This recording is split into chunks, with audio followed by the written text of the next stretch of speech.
Again, welcome to the next installment of our virtual outings presented by the Miami Group Sierra Club. The Sierra Club is committed to a safety-first culture, and as a result, we suspended our outings, our in-person events, when the pandemic broke. But we really do enjoy sharing our knowledge and experience with others and empowering them to get out there and experience the backcountry.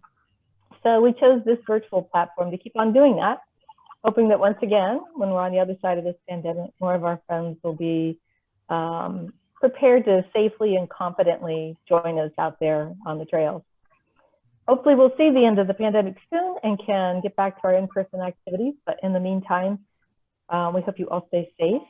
We also ask that you join us in keeping all of those who are suffering medically, suffering economically, and suffering from social injustice at this time in our thoughts and more importantly in our actions. Before we introduce our guest speaker, I'd like you to meet the moderators who are going to be helping out in the background tonight. Denise, would you start us off by introducing yourself, please?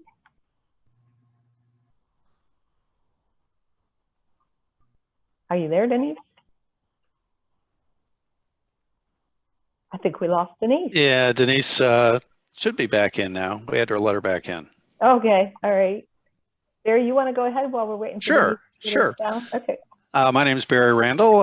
My trail name is Aardvark, and I've been backpacking for more years than I care to count. Currently, I'm the outings chair for the Miami Group Sierra Club, which means that I help the team that plans all of our in-person outings and the video series. So welcome, everyone, and back to you, Nancy. Thanks, Barry. Is Denise there with us yet? Okay, I'll go ahead. My name is Nancy Ball. My trail name is Crunch. I've been camping and hiking, I think as long as I've been walking, maybe even longer than that. And I've been planning and leading trips since 2005. I'm an outings leader for the Sierra Club, and I also am the owner of Summit Truck and Travel. Not with us on the line tonight, but someone who's partnering with us and has been a tremendous help is Brian Wolfe from Roads, Rivers, and Trails. He's one of the co-owners. And he has a wealth of knowledge and experience. It's been a real boost to our programs here. So I don't see Denise. She's in, but you need to unmute her. Okay. And I have to find her. Bear with me just a minute. Sorry, but I don't see any other co-hosts that can do that. So there you go, Denise. Hi, trying to get logged in again. Sorry about that. I'm Denise Tingle, and I've been backpacking, camping for like 45 years plus years. And I'm a outings leader and the trail, hiking trail co-leader, or I'm sorry, trail hiking, shoot. You know what I mean. But anyways, I love the outdoors, backpacking, cycling, anything that has to do with outdoors. Thanks, Denise. Okay, so it's now my pleasure to introduce tonight's topic and our guest presenter. So if you've attended our backpacking school or any previous virtual presentations, you might have heard us say that for those who spend a lot of time adventuring outdoors, it's not a question of if something will go wrong, it's a question of when. So Chris Broughton-Bossong has worked in the field of disaster response since 2004, working both domestically and internationally on operations ranging from Hurricane Katrina to the earthquake in Haiti. For the past 10 years, he's worked as a wilderness medical response instructor for Solar Wilderness Medicine. During this time, he's also held positions serving on a fire department in the White Mountains of New Hampshire, working full-time in the ER and volunteering on a regional search and rescue and swift water rescue teams. He now enjoys being able to combine his educational background in conservation and work experience in medical response to help folks learn how to be able to safely adventure out into more wild places and have the confidence and ability to lend a hand when things take an unexpected turn for the worse. So with that, I want to turn things over to Chris. Welcome, Chris. Thank you for being here. All right. Well, I appreciate everyone coming, taking the time out to make this happen, both the administrators and the attendees. So appreciate it, and very much appreciate the patience in me suffering through the joys of mountain internet. So as a quick sort of intro to this presentation in general, the idea of backcountry safety and backcountry emergencies, I think, in a lot of ways is sort of a misnomer. You know, all of the things that we enjoy about going out into nature are things that especially human beings are inherently poorly adapt at managing and staying safe in.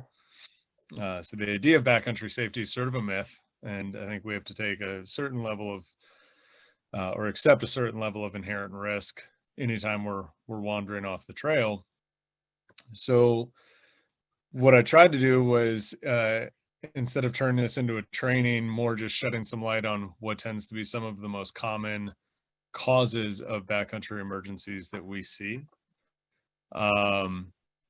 And one of the things that we struggle with is the idea that just because something goes wrong, it's then an emergency. And there's a lot to be said, and there's, you know, there are some statistics and studies on this, that when people, and there are sort of mass casualty incidents, or in the urban world, the term mass casualty incident is just any event that occurs where the number of patients outnumbers the number of rescue resources. But one of the most valuable resources we have is just maintaining a sense of optimism and composure in the moment. And going back to some of those quotes that we started off with, that, you know, we all at some point sort of feel that urge to, as Muir put it, throw a loaf of bread into a bag and hop over the back fence. And I think Yvon Chouinard really kind of hit the nail on the head, that adventure is just a term that's been overused, but is really just when everything starts to go wrong. And I think we can start to weigh out, and Nancy and I had some discussions about this offline, that just because something goes wrong, we tend to panic and go, oh my God, this is a catastrophe. There's been this is an emergency. But, you know, it's what makes something emergent is merely our ability to manage it. So, you know, if we can manage something that becomes an unexpected turn of events, but we can handle it, then I think it's just make for a good story. It's when we don't have the foresight or training or wherewithal to handle it that it really becomes a potential emergency. Just to give us some statistics, and there's not any one great governing agency tallying stats. In the state of New Hampshire, Fish and Game handles the majority of backcountry emergencies, and that their statistic is roughly one rescue that they go out for every 2 to 3 days year round. And there are definitely peak seasons and lower seasons. The stats that I provided for this are based on National Park Service search and rescue operations. And there are about 5,000 rescues annually in the national parks. And roughly 40% of those rescues are weekend hikers. So a lot of times, you know, we think of national parks as being more austere environments, higher risk. And so I think a lot of times when we think of rescue, we think of an avalanche or someone falling rock climbing. The majority of the times it's really small compounding factors that lead to an overall state of emergency. And so I thought it was an interesting stat that almost half of the rescuers are people going on fairly low-key wind hikes in the national parks. Hop to the next slide, please.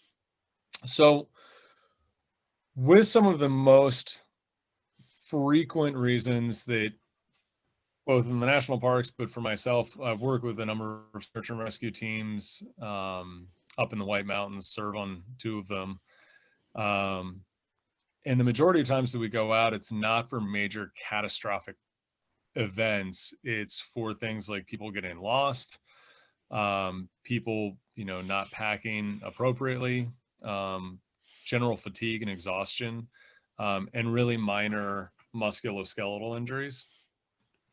And one of the problems with getting lost is that all of these start to fold together. So if you have someone who starts to get lost and to wind up overexerting themselves, attempting to find the right path. So now you have someone who may not be familiar with the area, getting more lost, more panicked, walking a lot further because now they're backtracking all over the place and burning more energy. And so now we start to increase the likelihood of fatigue becoming a compounding factor there.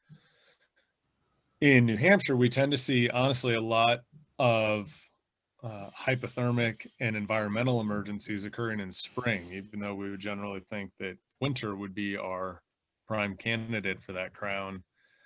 One of the big problems we have with spring is, one, up in New England where it's winter like 8 months out of the year, people kind of jump the gun, and when we get our first 45-degree day, celebrate it like we're in a tropical paradise and start to go out underlayered, but now we're also running a much higher risk of being exposed to rain and inclement weather in a colder environment. And now you have someone who winds up getting cold and increasing their fatigue rate, and then making poor decisions, which gets them lost more. So when we start to look at things like being able to keep your bearings, not getting lost, protecting yourself from the environment you're going to be in, and preparing for environment that you may be in, and a lot of times just general, like bringing food, going out in the backcountry is just a great reason to eat junk food. So as long as people are bringing snacks, that helps forego a pretty substantial number of rescues in general. All right, yeah, we can move on to the next one. So when we look at things like, what am I actually prepared for? Just to give everyone an idea, I feel like there's sort of a bell curve on equipment preparedness. When I first started to train in backcountry rescue, I would go out for a day hike like I was getting ready to hit the AT, and had way more gadgets and gizmos and gear with me than I could possibly have used. And one of the downsides of that is that I'm now schlepping around a lot more weight and burning more energy, and it's just an inefficient approach. That being said, there is a certain amount of overpacking that comes along with being prepared. And so a general rule of thumb that I'll go out with is, if I'm going for even a short part day hike, I will usually bring enough stuff that I could not comfortably, but feasibly sustain myself overnight. So, a rain layer, even if it's going to be good weather, a couple of extra insulating layers, a lot of extra food, plenty of water, and maybe something small that I could curl up in, like an emergency bivvy, just to have something on hand should everything go wrong, or especially being trained in rescue, in case I come across someone else who isn't prepared. Now I have enough supplies to share. So, when we're asking ourselves, what do I need to go out and do this hike? A big part of it is, do I have the right equipment? And some general stuff like a map, light GPS layers, food, water, shelter, and a first aid kit are key. But then another huge one is, if you know how to use the materials you have, if you're familiar with them. One that I always find amusing is, both with GPS and stoves, I think those are two of the most common ones for people to bring out on the trail and then go, all right, well, now's a good time to figure this out. It's the worst time to try to figure out how your navigational tool and your food prep are going to happen. So practice with your gear before you go out there, and then you don't wind up having these emergent or emergency events because something's backfired unexpectedly. Very good. So a big thing to think about when something unexpected happens is not to move to the end first. And that's what we have a tendency to do. Oh my God, I get injured. I need rescue. There's a lot of stuff that I can think about before I'm injured and I need rescue, or I'm lost and I need rescue. And so I think we can start to break it down into sort of a triage, stabilization, and activation phases. Triage is us just going, okay, what's happened? How far did I fall? How banged up am I? Did I actually break something, or am I just really jarred? How long can I stay here? Because if you've got enough gear and you could conceivably stay there for 2 or 3 nights, then you getting injured on a trail 2 miles in, it really isn't that big of a problem. You've got plenty of stuff. You're not going to freeze to death. You're not going to starve. So, thinking about how long you're prepared to be there for can help diminish a lot of the panic. And then the other part of it is, do I actually need help? Did I get really banged up and maybe I cut my head and I'm bleeding, and I think I took my shoulder out of socket, or maybe I broke my wrist. Well, if all that happened, that's alarming. But if I'm able to walk out, then maybe I actually don't need anything now. I just need to get back to my car and go get checked out by a doctor. Or, nope, I broke my leg and it is starting to rain. This isn't going to be good. I need to get help to me, but I do have enough gear. Let me get my layers on. Let me get comfortable to a point where I can sit. And that's sort of stabilizing yourself. Can I prepare myself to get ready to ambulate out? Or should I focus some of my attention immediately on what do I need to do to stay put for a while when I realize that getting out may not be an option right away?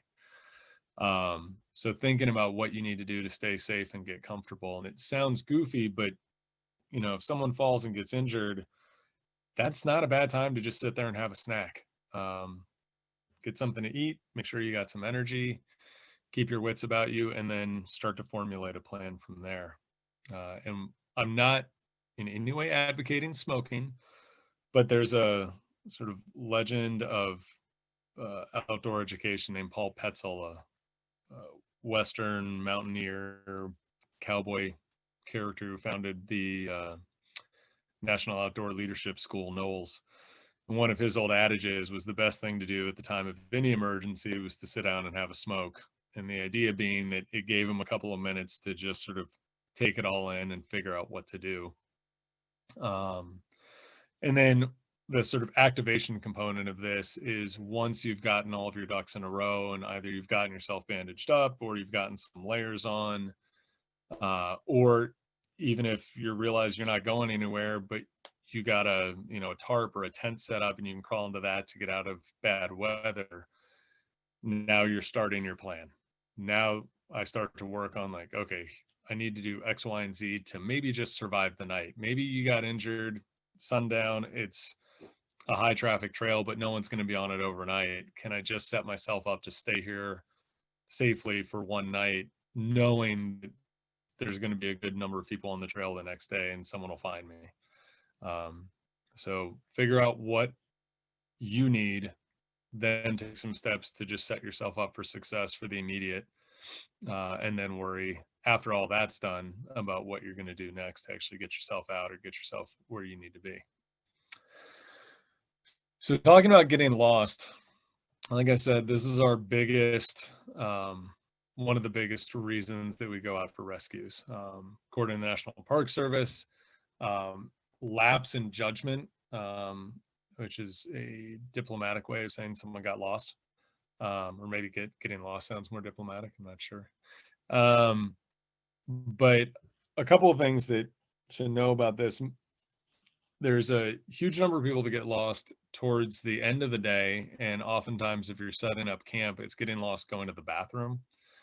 And a big part of it is because it's the only non-destination specific activity we do in the woods. Everything else is sort of geared to get to a spot. We're getting to the campsite, we're getting to a peak, we're getting to a trail intersection, something The only time that we do the opposite of that is when we go to the bathroom, and all we are looking for is to lose visual contact with the one place we're trying to be, which is back at our camp.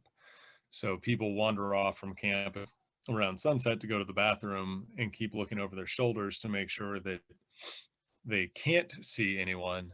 And then they go to the bathroom, and then when they're ready to come back, they've gotten lost. So a couple of things that can help with this. One is knowing how to use a map. You know, do I know where I'm going? Do I know how to get back? And then following the map while you're hiking in. One thing that I love is when people get lost and then pull out a map. Like, well, you don't know where you are now, so I don't know what you're going to look for on the map. I need to be following that on the way in so that I can try to use the map to get myself out.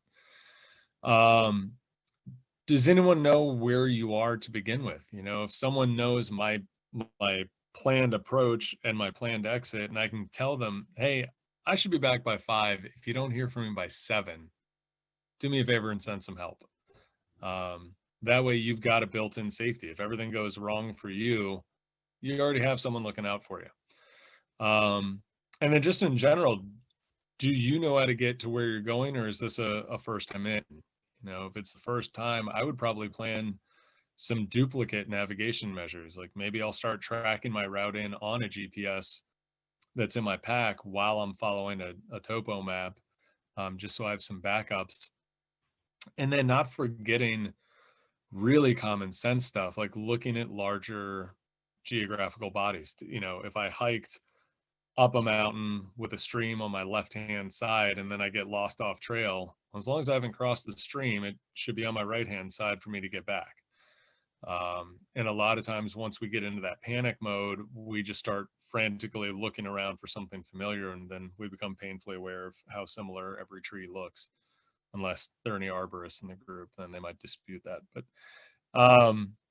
and then just, you know, really classic one, do you even have a map or a GPS? And that should be sort of a checklist thing before you even go in. So 20, you know, 1/5, almost 20% of our rescues out there are just from people getting turned around. 8% of rescues in National Park Service, and this I would say is probably a pretty realistic representation across the board, is just lack of gear.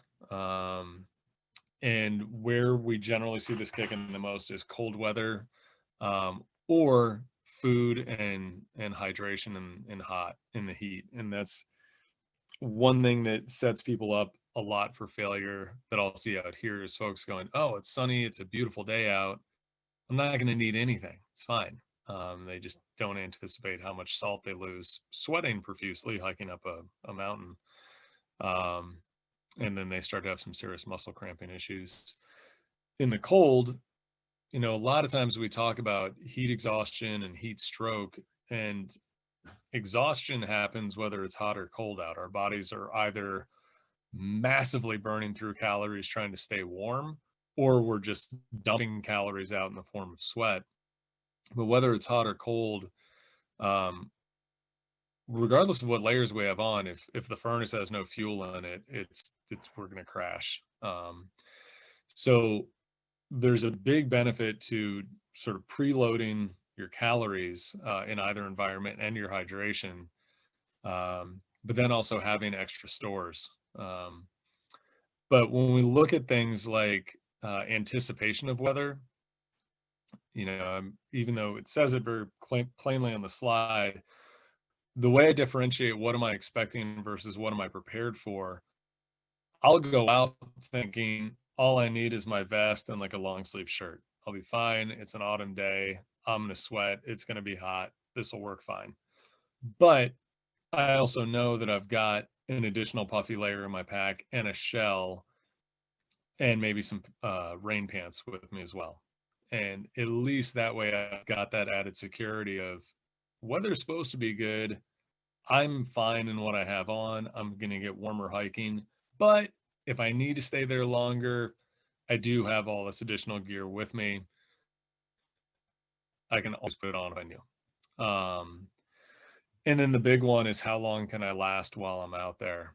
And not to knock any trail runners in the group, but that is, I think, one of the most unsung dangerous activities in the backcountry, not because it's necessarily a high impact, big trauma, but using sort of Mount Washington as an example, it can be 80, 90 degrees in the valley here and sleeting and snowing up at the summit. And we'll have trail runners that it's one of the only activities where you systematically try to break down the amount of gear and the amount of clothing and the amount of layers you have on.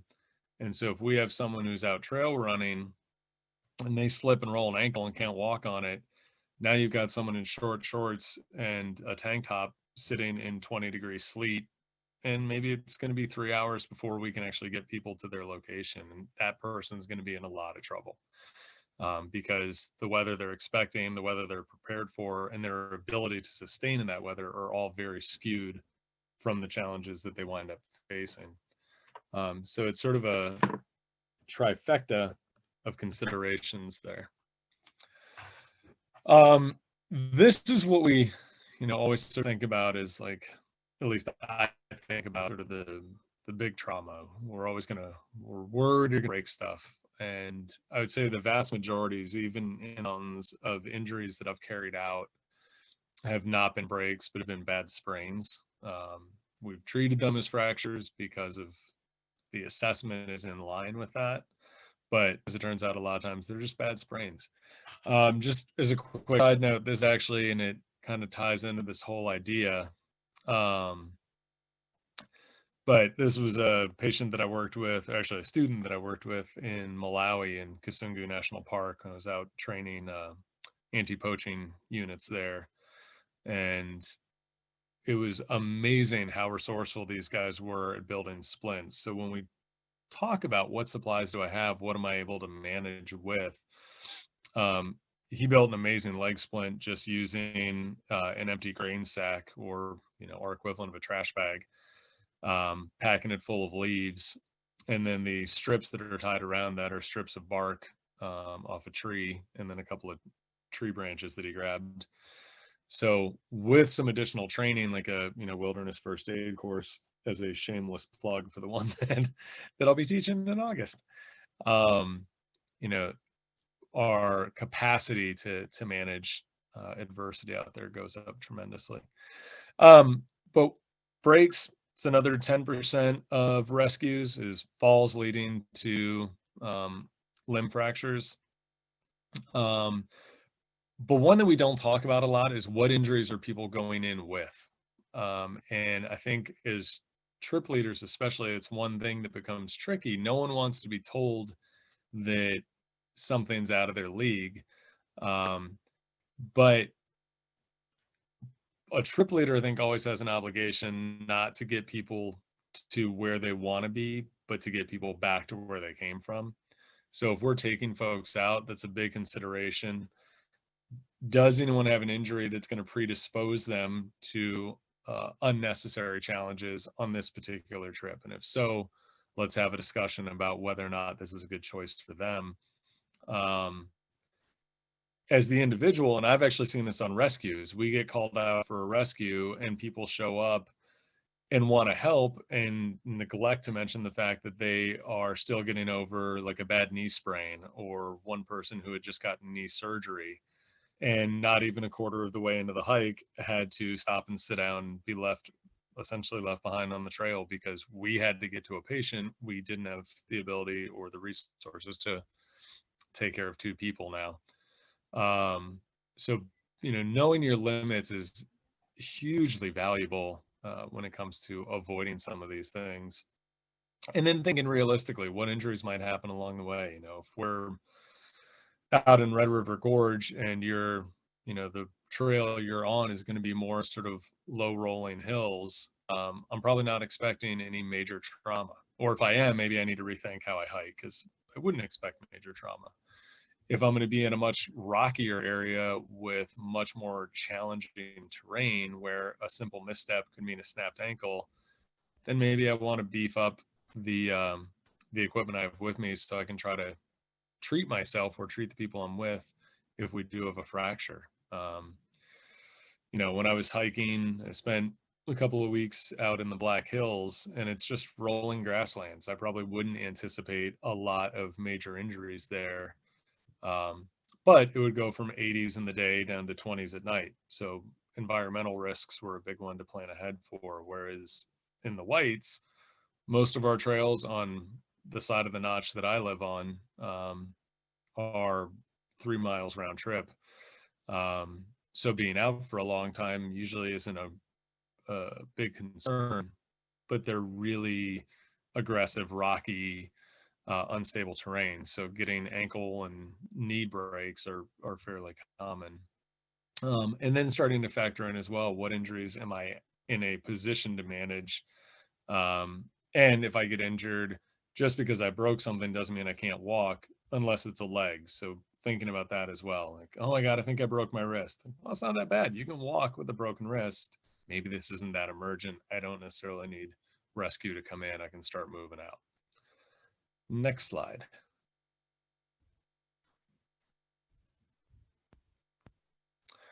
And this one sort of sweeps the stats, is just people getting absolutely fatigued. And I mentioned before, you know, this can happen just as much with the cold as it can with the heat. And one example I always use is that and I'm amply guilty of this, but for most people, if you were in town, if you're in a downtown area and someone asked you to get coffee and said, yeah, there's a great coffee shop, it's 1.5 miles this way, we'll walk down, would scoff at that idea, because why would I walk 1.5 miles? That's crazy. That's way too far.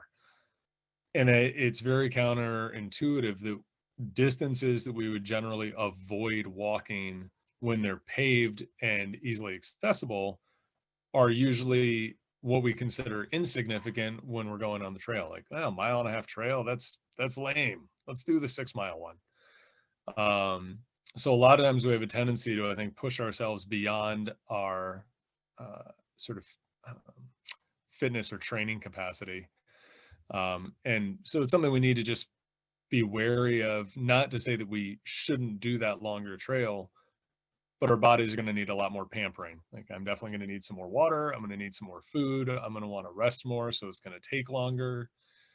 And then figuring out how long this hike's going to take, you know, if you're planning on avoiding nightfall, don't plan the hike down to the minute. You know, all right, well, if I keep a 15-minute mile the whole time, I should be able to make it out just by sunset. That's a disaster waiting to happen. One of the other big concerns is if the terrain is rocky, it's going to slow me down. You know, maybe even if you're a marathon runner and you're in peak fitness, if I've got to spend the whole hike watching my underfoot so that I don't fall, I'm going to be going a lot slower. And then, you know, I can't keep harping on it enough, but how much fuel did you bring with you? Because you may be able to cover plenty of distance and have plenty of endurance from a cardio level, but if I don't have any fuel, you're going to wind up crashing, and it's going to slow down. Your time's going to blow up, and then we wind up having people who start making poor decisions because they're physically exhausted, or having, you know, a much greater likelihood of a misstep and leading to a break or a sprain that prohibits them from walking out. What do we have next? All right, so the first aid kit, just to sort of wrap this all up, this is, let's see, there are two sides to this coin. A first aid kit, I think, is something that is sort of should be a very personal thing, because you want to know everything that's in there, and you want to know why it's there, and you want to know how to use it. A first aid kit should not be like a medical piñata that you whack open when something bad happens and then get surprised by all the stuff that's in it that you've never seen. I provided a document that I put together on sort of a generic list for what's useful to keep in a first aid kit. But the way I usually put one together is to find a toiletry bag or some sort of small package that works for me, and then I stock it with the things that I need, or things that I want. But what I would look for specifically are the ability to treat minor wounds, and the most common soft tissue injuries we're going to see out there are going to be minor scrapes and blisters from just shoes rubbing. Musculoskeletal, the most common one is going to be a sprain or a strain. So having like an ACE wrap becomes invaluable. Good friend of mine, a veterinarian that I worked with for years, Mark, one of the best pieces of advice he ever gave me was the most important equipment you can bring with you is the stuff that you can't improvise. And as goofy as it sounds, like some of the stuff that I'll always have are going to be ACE bandages, tweezers, and nail clippers, because trying to make any of those three things out of anything but those items is nightmarish. And then some sort of environmental planning in your first aid kit. So things that will provide you some glucose supplements, some electrolytes, like a small bivy sack. So if you need to curl up in something overnight, you have something. And a lot of the materials now, or a lot of the equipment now for bivvies, it's like the size of an old film canister. They're tiny. And some basic medications. And this really is sort of tailored to the person, but just as a general outline, having something for an allergic reaction like Benadryl can really literally be a lifesaver. Aspirin for chest pain. I think someone does have a cardiac event. And then carrying something like Advil, especially if you're on a longer trip, if someone gets a cut or gets sick and they're getting a fever, Advil can break the fever. And also if you've got someone who's just got some generic aches and pains, Advil's definitely a safer one than Tylenol. And then a few miscellaneous tools, like you can see in there, there's some tape and trauma shears, but thinking of other tools you may want to have, and the link they just provide, it's got a list of all the ones I would consider. One of the biggest tools that I'll see sort of make or break the viability of an outing or a rescue is just lighting. People panic when it gets dark. And I've been on plenty of rescues where I start to hear people go, "Oh guys, we got to hurry. We got to, we're burning daylight," which is one of my big pet peeves. You're burning daylight from the moment the sun comes up, if we're going to be strict about it. And nothing changes at night. It just makes it harder to see. So if I have a headlamp, I'm fine. The fact that I'm burning daylight doesn't really pose any problem. It becomes a problem because people don't bring headlamps, or they have one that's always in their pack that they haven't looked at in 6 months since their last hike, and now when they go to use it, it lasts for 5 seconds and then the battery dies. So being, really baby your headlamps and make sure you've got a light source while you're out there will help avoid a lot of panic and accidents. And I think that is our last slide. So I know there were some questions popping up about a Q&A session. So Yeah. So this is Nancy jumping in here for a second. Yeah, we are going to have a Q&A in just a couple of minutes, so bear with us. I do want to put a little quick plug in, and I think Barry's going to put another link in the chat box to help with this. But Chris is going to be teaching a wilderness first aid course here in Cincinnati in August 14th and 15th. We haven't posted that as an official event yet because we're still waiting for Sierra Club National to give us official permission to have in-person events. But we're anticipating that will be happening by July 4th. So Barry's going to put a link in the chat box to our Meetup group. And my suggestion is, if you're not already on our Meetup, go ahead and sign up for it. And then once that wilderness first aid course is posted, you'll get notified. That's also how you'll find out what our other in-person outings are going to be as well, as soon as we're free to do those again. And we're all looking forward to that. Just a couple other quick things before we get to the Q&A. This is a Sierra Club plug here. If you love the outdoors as much as we do, we'd really love to have you join us. And there are several ways you can do that. One would be to become a Sierra Club member. There are links for all these on this slide deck that'll be posted out on the website by probably by Monday, by the way. You'll be able to download it to go back and refer to these. But become a Sierra Club member. If you like what you're seeing and would like to support it financially, we'd love donations. Join our meetup, which I just mentioned, and I think there should be a live link going in the box for that, in the chat box for that. Or become a volunteer, I should say, or become a volunteer. And speaking of volunteering, we have a growing number of outings leaders who have joined the outings committee, and we always have room for more. We have a lot of fun doing this work together, and anybody who's already experienced and has the skills and the passion for sharing it with other people, we'd love to have you join us and take on leading a few outings here and there throughout the course of the year. I want to mention before we get to our Q&A that this was happily presented to you by Roads, Rivers, and Trails, I mentioned earlier, our independently owned outdoor outfitter in Milford, Ohio. Also by Miami Group Sierra Club, part of the largest and oldest grassroots environmental movement in the entire country, and by Summit Truck and Travel, your connection for adventure travel. Contact information for each of those are listed on this slide as well. And with that, we're ready to get started with the Q&A. And I think there was a request, Chris, if you would start with the questions that were emailed in ahead of time. And meanwhile, I'm going to stop sharing so that I don't know if I guess we don't want to look at each other because we might use up the bandwidth again. But I will turn things on so that folks who want to ask their questions out loud will be able to unmute yourself to do that. But meanwhile, Chris, do you have those questions handy to address those for starters? Yes, I think so.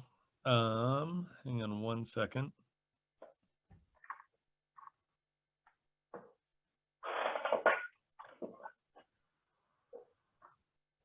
Let's see. Yeah, I've got it right here. Okay, good. I was going to try to find it, but you got it covered.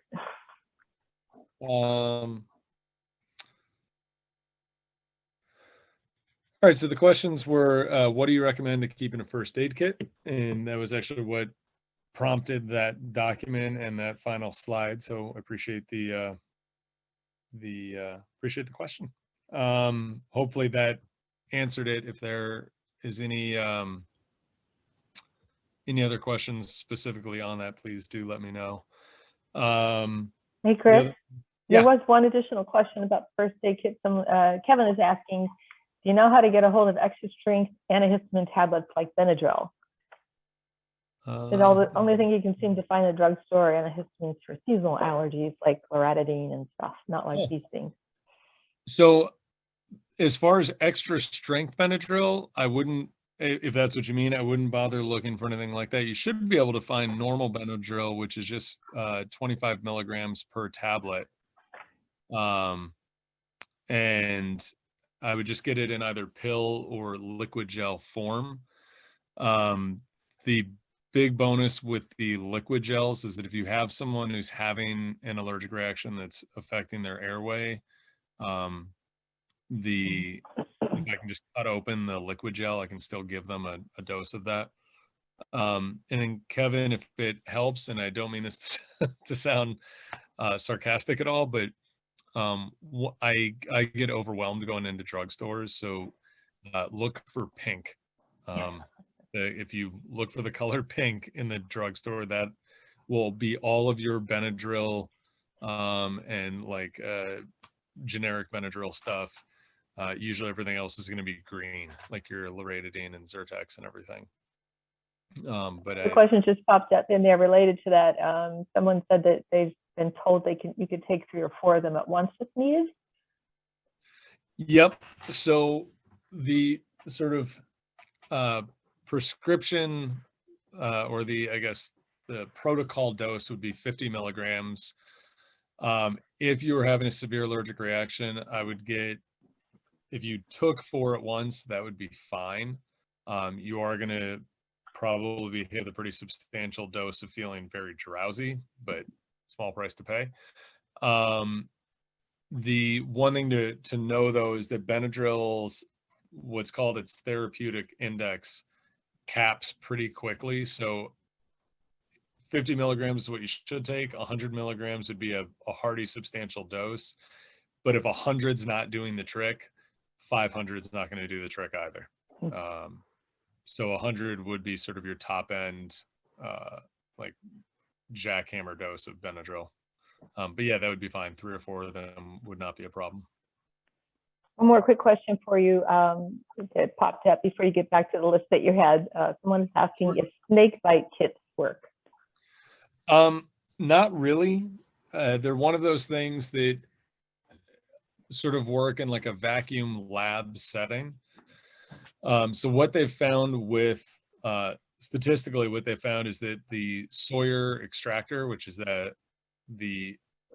if you get one of the like Coughlin snake bite kits that comes with like a scalpel and a tourniquet, and throw it away. Those things are a nightmare. The only one that had any merit was the Sawyer extractor. The reality of using it though was that, you know, venomous snakes in the United States are a very small minority of the snakes that we have. And then of snake bites by venomous snakes, more than 50% of the time, there's no venom released. If there is venom released, one main thing that I would pay attention to is just a searing, burning pain.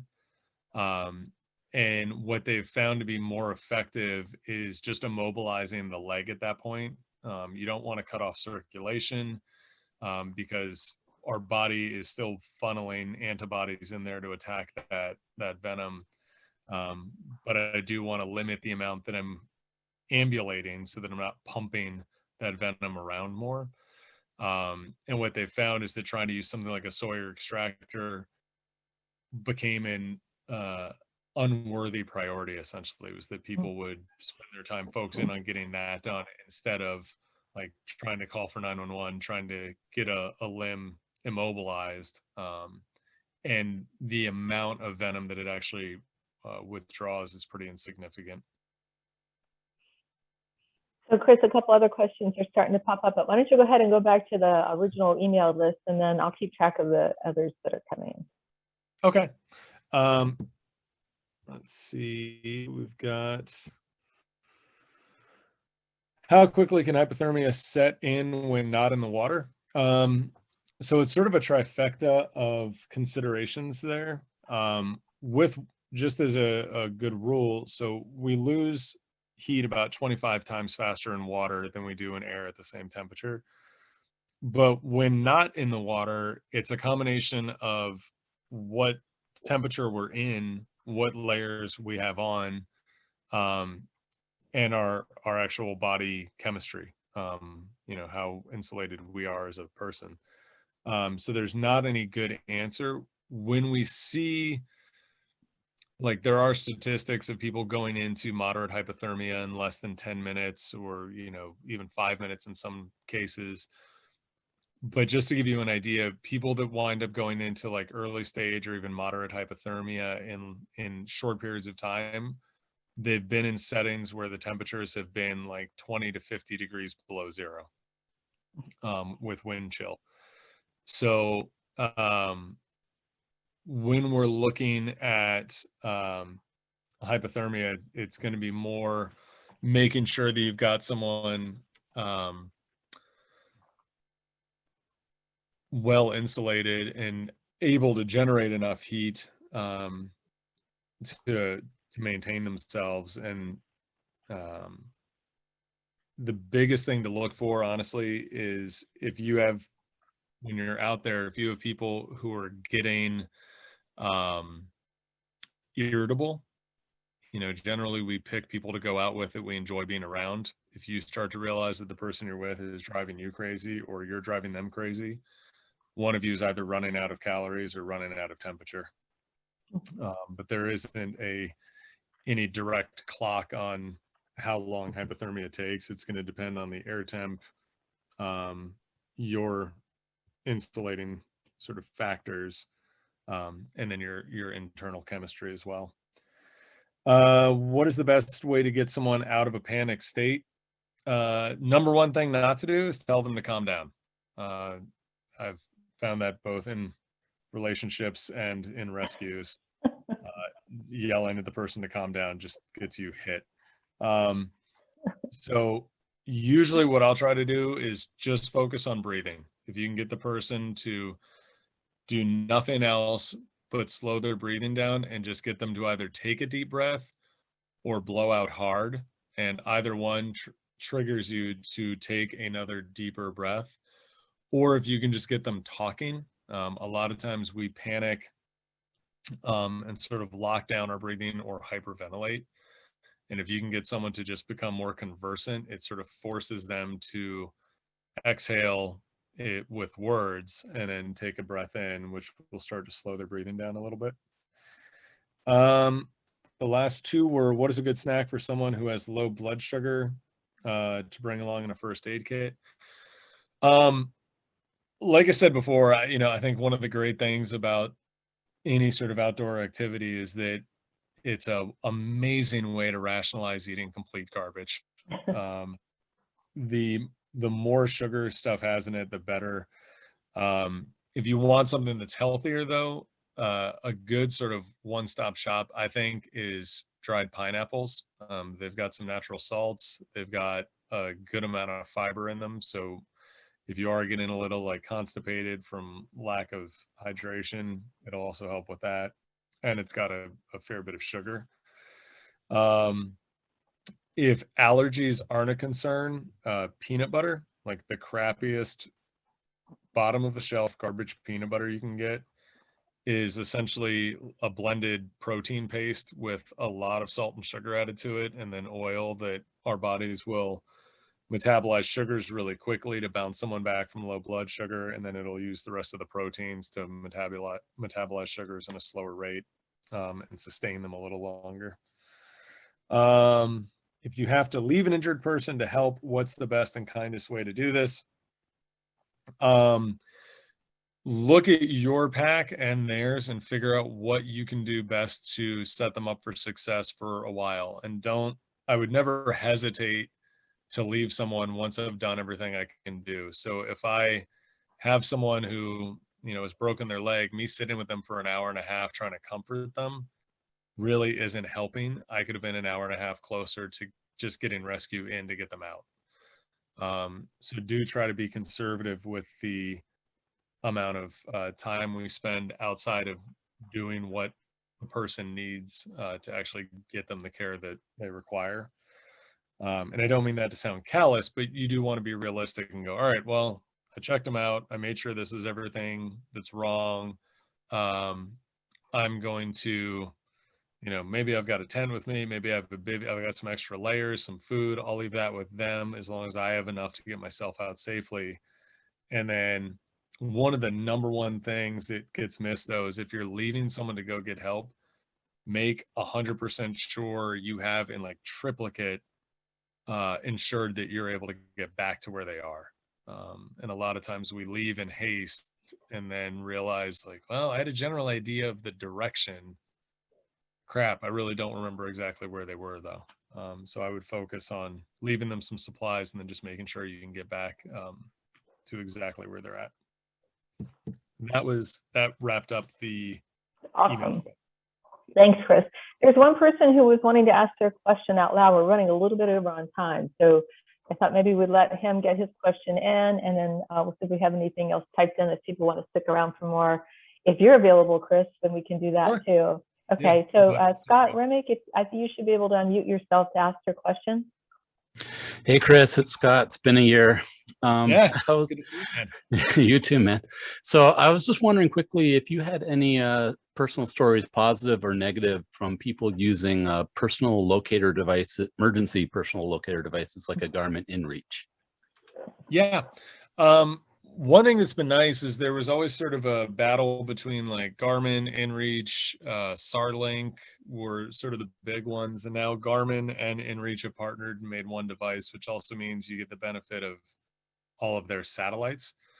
And a lot of the calls that we'll get from Fish and Game now specifically, or through search and rescue, specifically come in with, we got a broken up message or a text came in from this location. So I think they're an invaluable tool to have, especially if you're going into a more sort of high risk environment. And just to give one sort of example of how beneficial they can be, there was an incident in the White Mountains this January, 2 hikers who got sort of mired down in snow. One of them wound up losing their footwear in the snow. Then they got overcome by hypothermia.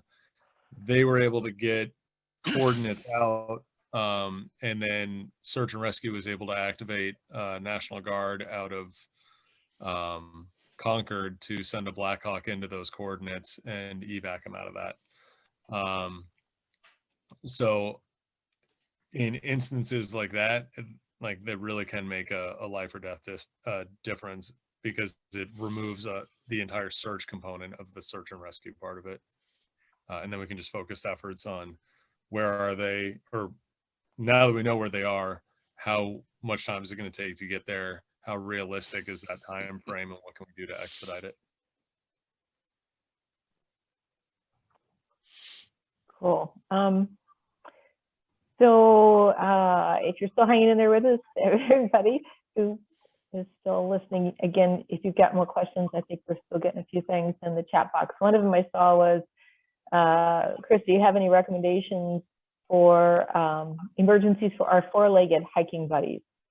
Oh, yeah.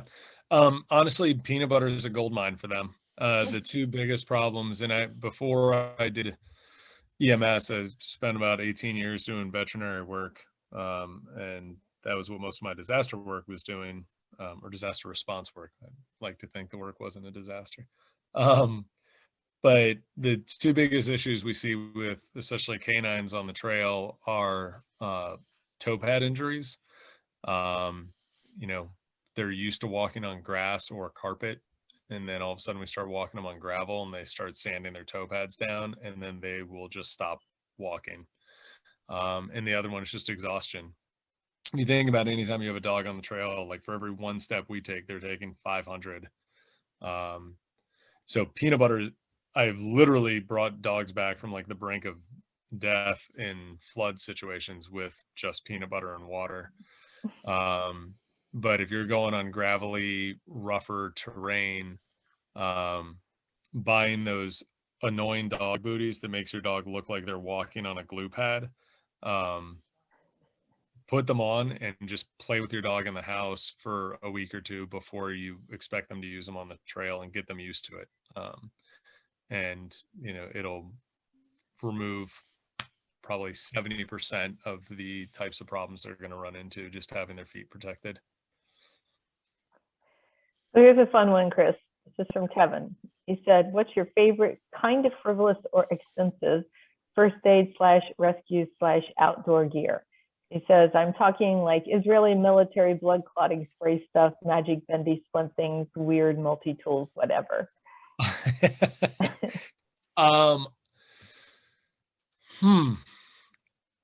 Honestly, probably a mini Leatherman, or a good lighter, are probably my 2 biggest things. I think the lighter would be one of the top ones, just because you can get a fire going. If you need to make a signal fire, you can get ready to cook with. But I think also just having a good multi-tool, and like what are they called? The Leatherman did their like juice series ones that were just the tiny little mini ones, but they've got, you know, if you need to cut bandaging material out of a shirt, you've got blades. If I need tweezer, you know, just had everything in a tiny little package that I could throw into a first aid kit without having too much bulk. So those were probably my 2 big ones. The frustrating thing with lighters is that I always was looking for a really cool like trail lighter, and bought several of them, hated most of them, and every review I read of any trail lighter always ended with some version of nothing beat my Bic. And so I've just relapsed back to the 7-Eleven Bic lighter. But they work great. So Barry or Denise, are there other questions in the chat box that I might have overlooked? I've been looking pretty closely, and I think we've hit them all. I Okay, see cool. one. What was the what's the equipment recommended for location? And Scott, yeah, it looks like he hit that one, which is great. Yeah, I think those were all the ones I saw. I'm happy to stick around if anyone does have any more questions. Okay, so if anybody does, again, you're welcome, like at this time, to go ahead and unmute yourself and just ask your question out loud if you'd like. One thing I did want to mention, I saw Doris's comment about using bright string to mark the way back in. Brilliant idea. I love it. I think that would be perfect. And I've seen people even put like huge sticks on the trail with an arrow pointing to the section of the woods that the person's in. Yeah, anything that removes any sort of doubt would be a great idea. Yeah, they had told me, Chris, that you know the orange tape that construction people use that's kind of stretchy, that you can just tie on the branch to carry just a little roll of that with you. And people use it even at night to go to the restroom with their flashlight. They can see exactly where they are. Yep, that's a great idea. A couple new ones just popped up.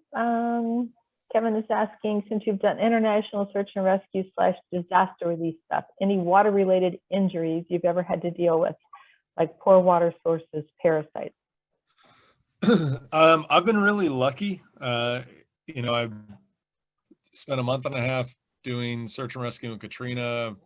I lived in Haiti for 2 years after the earthquake there, and then was training teams in Southern Africa and living at a bush camp.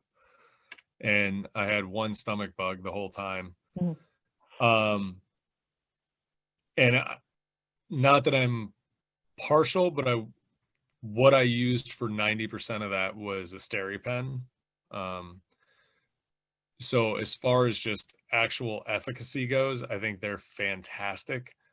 One of the problems is they are battery powered. They do make rechargeable ones, but can be a big limitation. And they use those C123 batteries, which can be a pain in the butt to find if you're international. One thing that freaks people out but works really well is just using, if you're going to be traveling internationally, just using bleach. And if you take like a Visine eyedropper and just fill it with regular old like household Clorox bleach, about 5 drops of that per liter of water, if you let it sit for about 15 or 20 minutes, is essentially the same thing as your Aqua Mira drops. And the nice thing is that chlorine, for anyone who's listening right now, is going, this guy's insane. I'm not putting bleach in my water. There's chlorine in your tap water. It's the same chemical. But one of the upsides is that as it kills any microparticles in the water, it becomes neutralized itself. So if we use the right ratio of it, it tends to not just destroy all the microflora in your system. But it's an easy one to replace internationally. Domestically, I tend to just use a SteriPen because they're quick and easy, and I've had fantastic luck with them. I don't know, Chris, I'm sorry, not Scott. I don't know if you saw the exchange between Scott and a couple other people about text on cell phones sometimes squeaking through, but if you saw that, would you have any comments on that? Yeah, I think using cell phones is a great one. You know, I think a lot of times people anticipate that they're not going to work, and they can work incredibly well. You know, a couple of tips if you're going to try using a cell phone. Text, I saw text get mentioned. That does become a very effective way because your phone will often keep trying to send the text until it gets service. One thing that I would encourage people to do if you're going to bring a cell phone and it's cold out, either turn your phone off, or if you're using it for photos, put it on airplane mode so you don't drain the battery down trying to ping a tower the whole time. But then also keep your phone in like an inside breast pocket. The warmer the battery is, the longer it'll last. But yeah, cell phones are great. And we have a countless number of rescues up here where Fish and Game's able to ping a cell phone GPS location and get us out to the patient that way.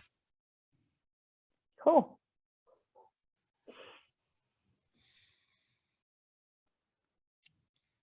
So Chris, this has really been, it's been fantastic. And I have seen a lot of notes on here, people saying this is really good. And certainly, I know I speak for Barry and Denise too. We really, really appreciate you taking your time to do this for us and to bring this information to a pretty good audience. We had 70-some people on here and during the main part of this. So we really appreciate the information, your expertise. I'm really looking forward to seeing you in August, on August 14th and 15th for the Wilderness First Aid class. Again, anybody who is interested in that, make sure you sign up for our meetup so that you'll get notified once that is